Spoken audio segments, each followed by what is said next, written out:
Caught in the crossfire.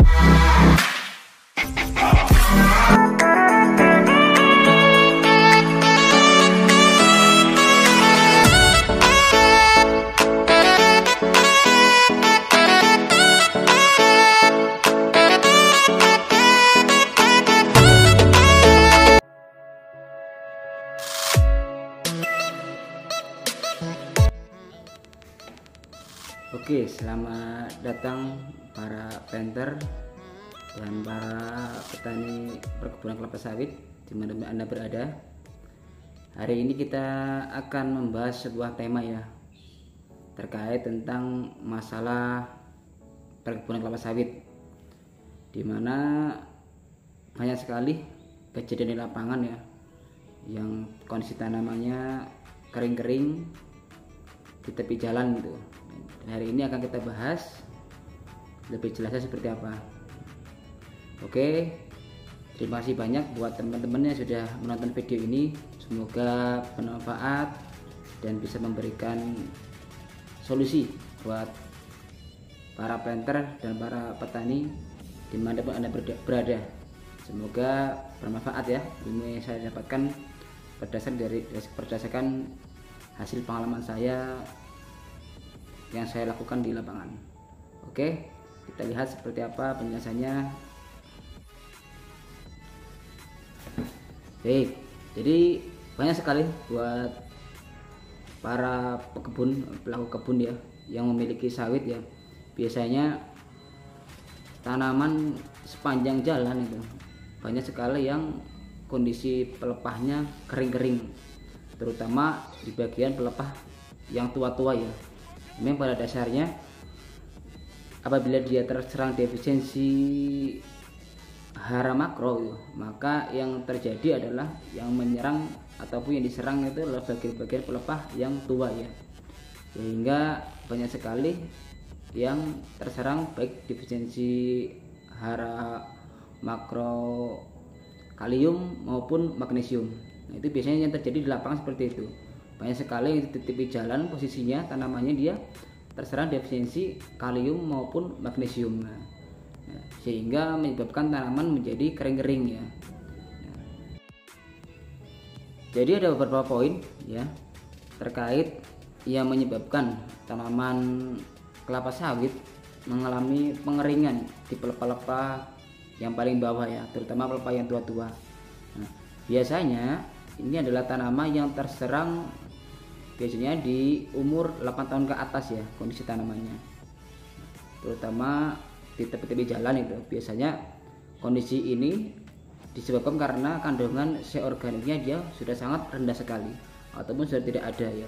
Jadi dalam jangka waktu 8 tahun ya, dalam jangka waktu tersebut jadi kandungan organik di dalam tanah udah dimanfaatkan oleh tanaman, sehingga pada saat mencapai 8 tahun ke atas kandungan C organiknya di dalam tanah sudah berkurang sangat banyak sekali. Nah, sehingga perlu adanya penambahan bahan organik ya, baik dari pupuk kotoran ternak maupun pupuk jangkos. Nah, silakan buat teman-teman itu bisa dipakai, bisa digunakan ya, penambahan unsur organik. Nah, karena sudah sangat rendah sekali sehingga menyebabkan kondisi pori-pori di dalam tanah dia sudah sangat tinggi pori-porinya. Jadi selain dari kandungan C organik yang sangat rendah di dalam tanah ya, terus biasanya didukung dengan adanya areal tersebut biasanya mengandung tanah mineral berpasir ya. Nah, biasanya standarnya adalah dia tanah yang mengandung pasir, dia minimal harus 25% kandungan pasir di dalam tanah mineralnya. Dan apabila lebih dari 25%, maka akan berpengaruh terhadap terhadap tingkat pori-pori ataupun porositas tanahnya ya. Semakin tinggi, semakin banyak pasirnya, maka tingkat porositasnya akan semakin tinggi, sehingga banyak sekali unsur hara yang tercuci akibat dari pori-pori yang sangat tinggi. Nah, itu adalah yang kedua.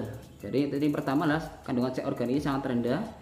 Terus yang kedua adalah didukung dengan kondisi tanah yang mengandung pasir ya. yang lebih dari 25%. Nah, jadi dengan adanya 2 pohon ini menyebabkan banyak sekali unsur hara itu dia tidak terserap secara maksimal. Karena apa? Karena secara KTK, kapasitas tukar kation di situ adalah pada saat penyerapan unsur hara dengan adanya pori-pori pasir yang tinggi, maka tidak dapat diserap oleh tanaman secara maksimal karena banyak yang terbuang ya, akibat dari pori-pori yang sangat tinggi sekali, terutama di daerah-daerah yang mengandung berpasir ya. Nah, terus bagaimana kita melakukan perbaikan ya di dalam areal tersebut? Jadi yang pertama harus teman-teman lakukan adalah kita harus pemberian bahan organik ya di dalam areal tersebut, baik berupa kotoran ternak maupun jangan kosong, boleh ya salah satunya. Kalau menggunakan kotoran ternak ini bisa dikasih dengan dosis 25 kg per pohonnya, dan apabila menggunakan tandan kosong atau jangkos bisa menggunakan 200 kg jangan kosong ya. Nah, ini wajib dikasih dulu unsur haranya, bahan organiknya. Untuk apa? Untuk memperbaiki struktur tanahnya. Agar apa? Agar bisa menutup pori-pori yang di areal berpasir. Nah, terutama perbaiki dulu tingkat porositasnya dengan bahan organik. Apabila strukturnya sudah bagus, maka secara penyerapan unsur hara dia akan maksimal ya. Karena pori-pori sudah bagus, porositas tidak tinggi, sehingga menyebabkan nanti unsur hara bisa diserap oleh tanaman secara maksimal. Nah, itulah yang pertama. Terus yang kedua, bisa dipupuk menggunakan pupuk majemuk, pupuk NPK ya. Bisa menggunakan pupuk NPK 13, 6, 274. Nah, ataupun pupuk NPK yang lainnya. Ini menggunakan dosis 4 sampai 5 kilo ya per pohonnya.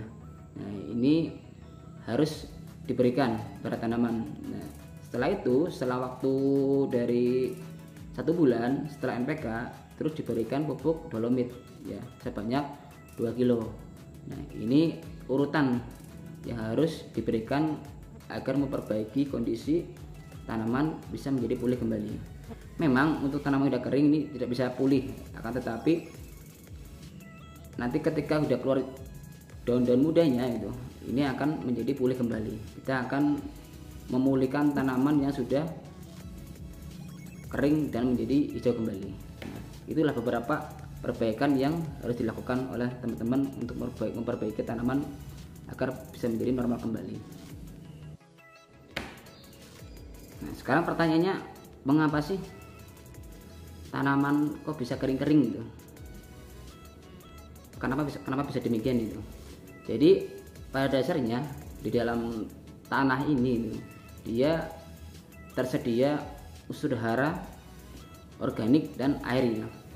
Apabila di saat tertentu dia secara pupuk organik tidak tersedia atau saya organiknya rendah ataupun tidak ada, didukung dengan kandungan air yang enggak ada itu, maka sejatinya karakter dari defisiensi baik kalium maupun magnesium ya, ketika dia terjadi demikian maka mobilitasnya dia akan naik ke atas ya.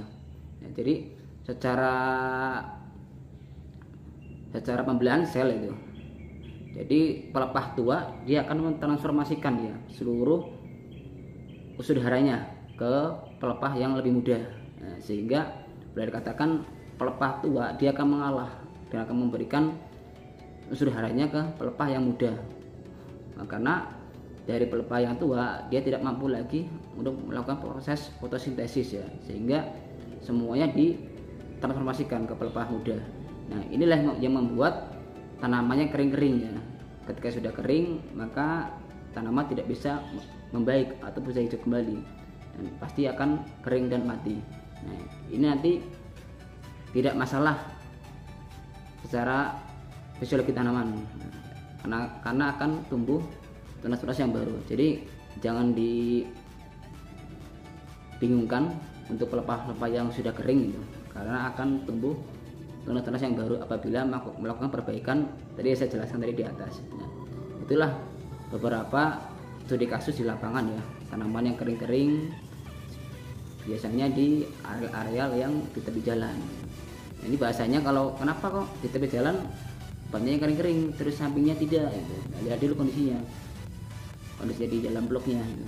Karena bisa karena kandungannya sudah rendah, arealnya berpasir, namanya tanaman udah mencapai umur 8 tahun, kalau tidak ada penambahan unsur hara organik pasti kan akan habis ya si organiknya. Nah, biasanya kalau mau lihat kandungan haranya yang bagus si organiknya dia mendekati 5% ya. Nah, namun apabila kurang dari situ maka harus ada penambahan unsur hara organik baik menggunakan cangkang kosong maupun yang lainnya. Nah, itulah beberapa penjelasan terkait tentang tanaman kering-kering ya, terutama di daerah ataupun di tanah mineral ya, tanah mineral berpasir maupun tanah mineral yang pada umumnya. Oke, itu penjelasannya, semoga bermanfaat buat teman-teman semua, buat para petani, semoga memberikan dampak yang positif buat perkebunan sawit Indonesia. Sampai jumpa, wassalamualaikum warahmatullahi wabarakatuh.